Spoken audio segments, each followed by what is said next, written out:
sky as far as the dawn.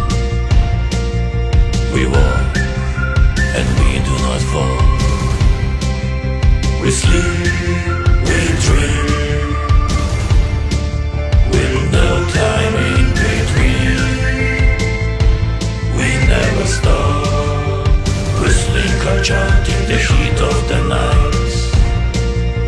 We sing, the spirit is clean. From north and south, we come from east and west, breathing as one, living in faith or dying in flame. We love, our mission is blessed. We fight for you, for freedom unforeseen, thinking as one, rolling along to the beat of the drum. We march the Black Cross machine. What happened today, John? It was a very strong day for the defence. We had John Gertz in the morning, who was in the bunker for the Spiegel when the cables, when the Iraq war files and the Afghan war files were released. He brought to our attention that the first person to publish was John Young. So the accusations against Julian in that regard are incorrect. He also pointed out that he was one of the people who were in the restaurant, and Julian and he and David Lee, and there was no statement that Julian was callous. Julian was concerned for the people who may be named in the cables, and all the cables, 15,000 cables, were redacted, and Julian implored the State Department, the United States State Department, implored the United States State Department to assist with the redactions, which they ignored. When de Freytag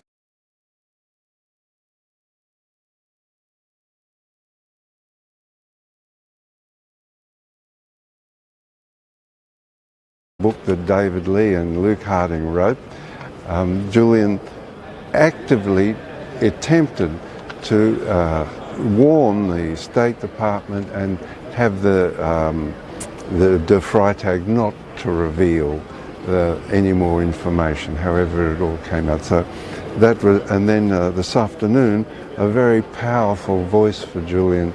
He spent the afternoon reviewing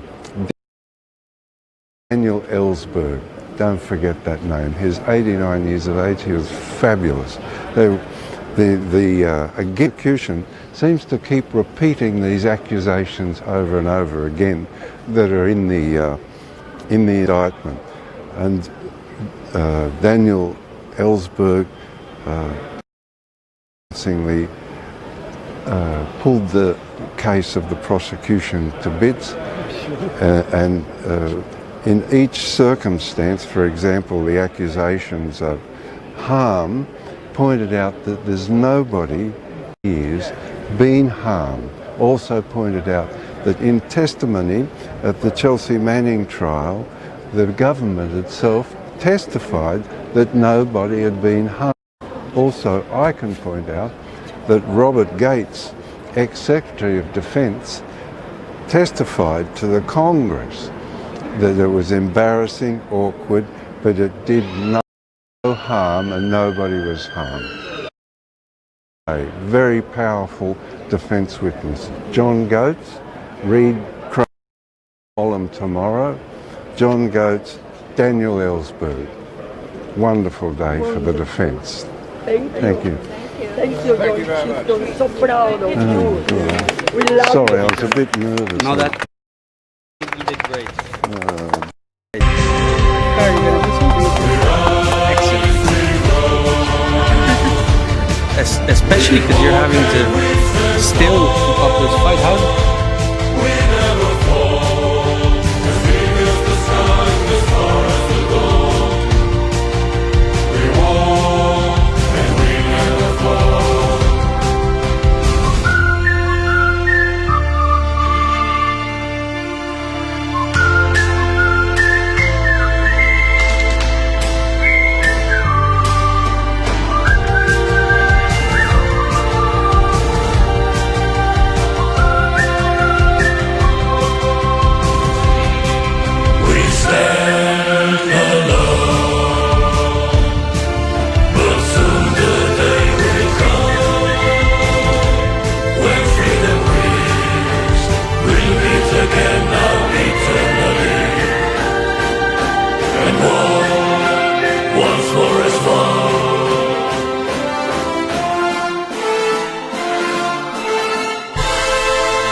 Okay.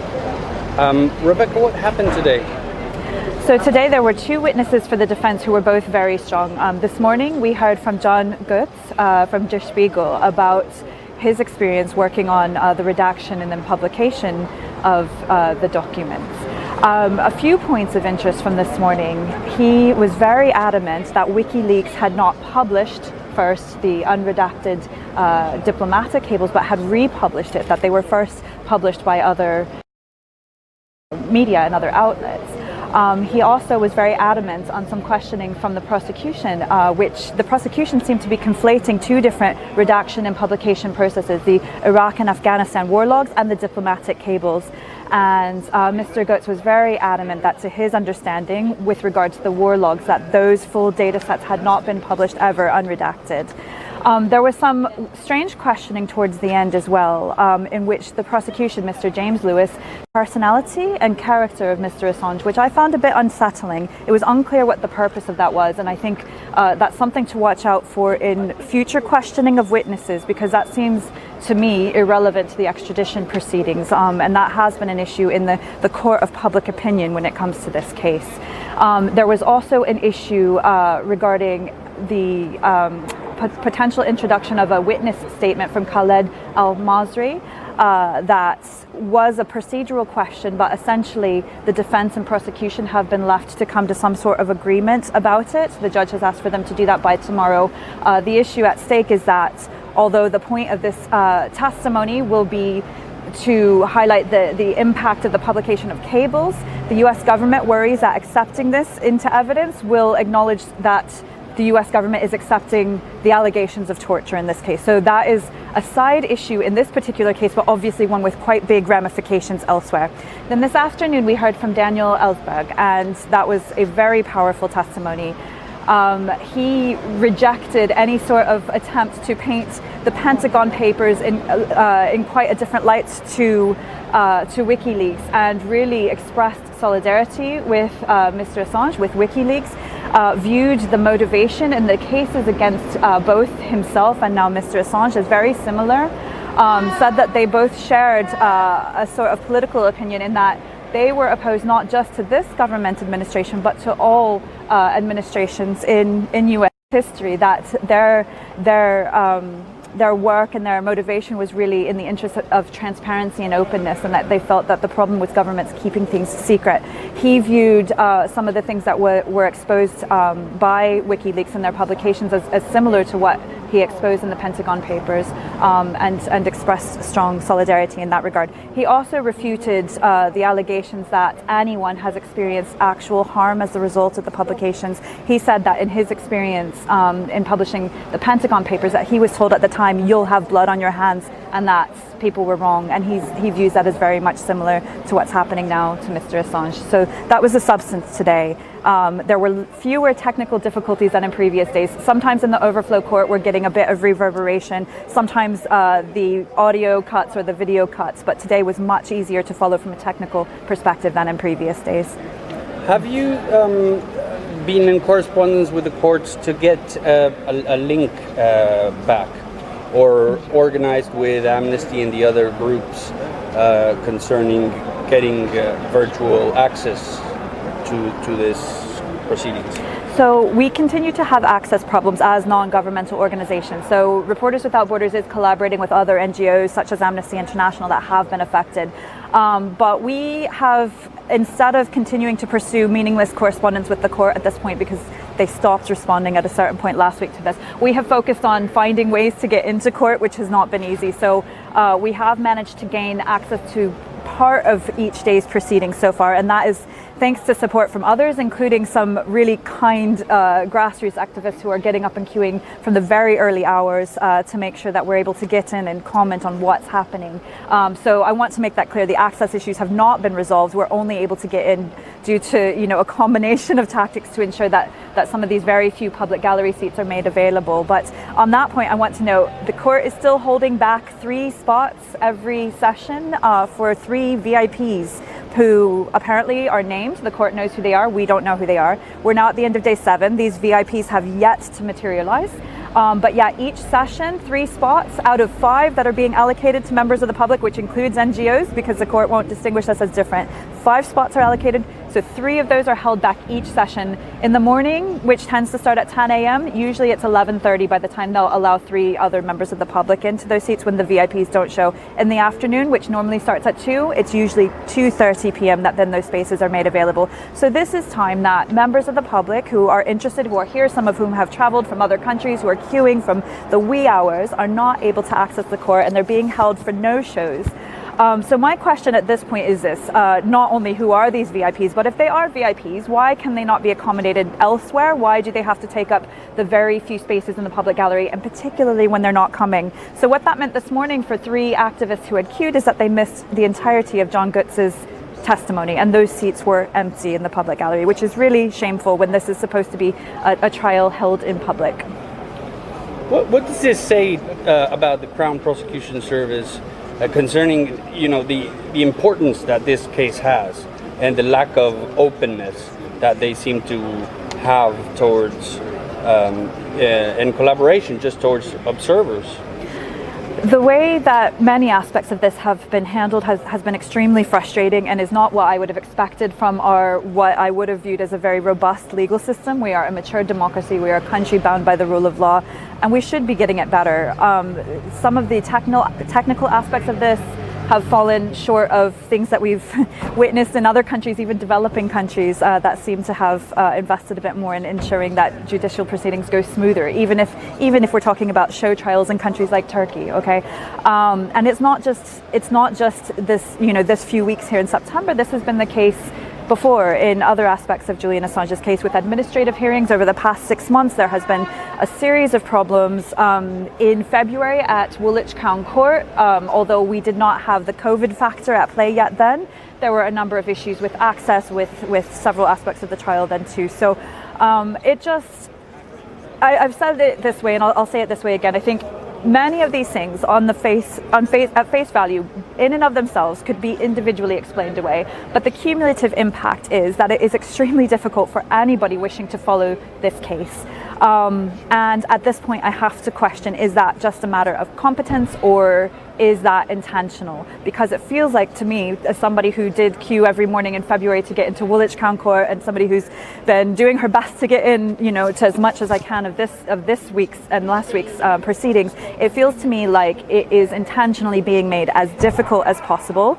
That we are being made to feel uncomfortable, unwelcome, that aspects of us being able to do our jobs as professional NGO observers are being impacted, and every day there's moving goalposts. So to me, at this point, I will say it definitely feels deliberate.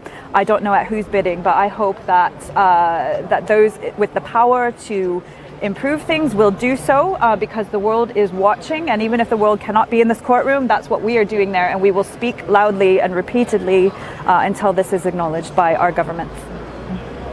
Thank you, Rebecca. Thank you.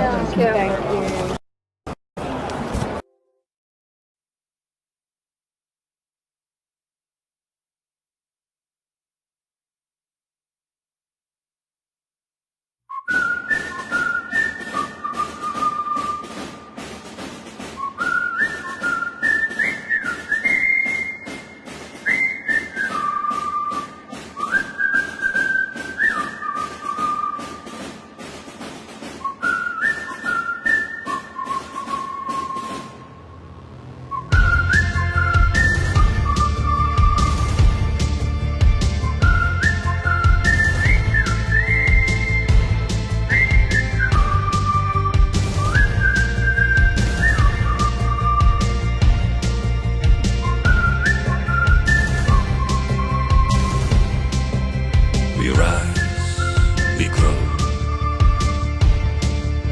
we walk and we stand tall.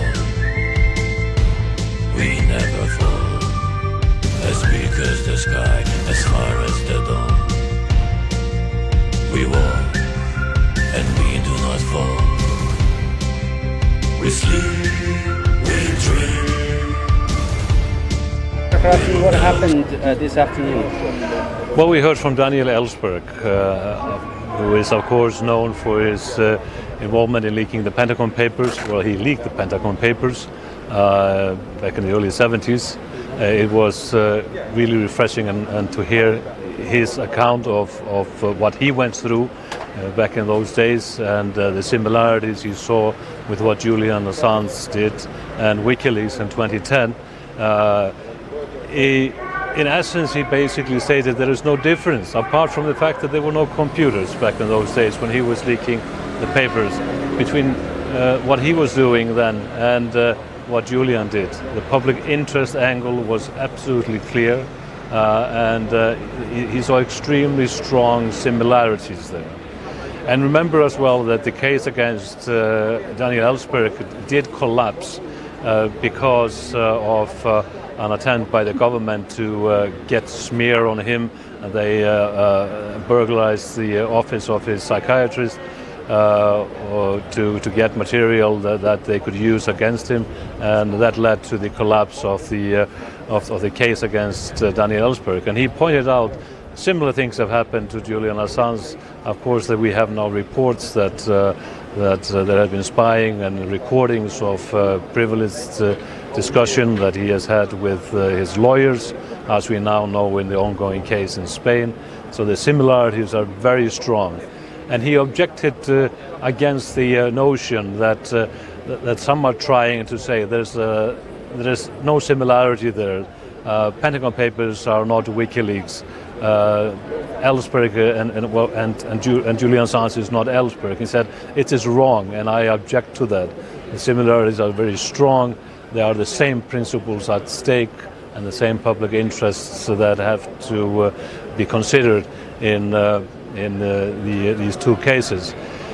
The prosecution was trying to have Daniel Ellsberg admit to the danger that people were put in because of the WikiLeaks publications, and in my opinion was trying to derail him by citing affidavits from the Justice Department to the effect that where they list up possible scenarios where they claim people were put at risk. But Ellsberg was quick to point out that there was actually no allegation that anybody had been harmed. And even now, 10 years on, after the publication of this material, there is not a single evidence of any harm. And he pointed out as well, this is something that came out in the Chelsea Manning trial in 2013, where Pentagon officials who had to testify under oath that they didn't have any such evidence. So this is a propaganda issue which is constantly being brought up. It's unacceptable when there is no proof. And actually, when you read carefully the affidavits from, for example, Gordon Kronberg from the DOJ, they actually say that they have no concrete evidence of any harm, if you read it carefully. So that is what we heard from Daniel Ellsberg, one of many witnesses that we heard already with very, very strong support for Julian Assange and what the plight that he is fighting here against the extradition. Thank you. We never stop, whistling our chant in the heat of the night. We sing, the spirit is clean, from north and south. We come from east and west, breathing as one, living in faith or dying in flame. We love, our mission is blessed. We fight for you, for freedom unforeseen. Thinking as one, rolling along to the beat of the drum. We march the Black Cross machine.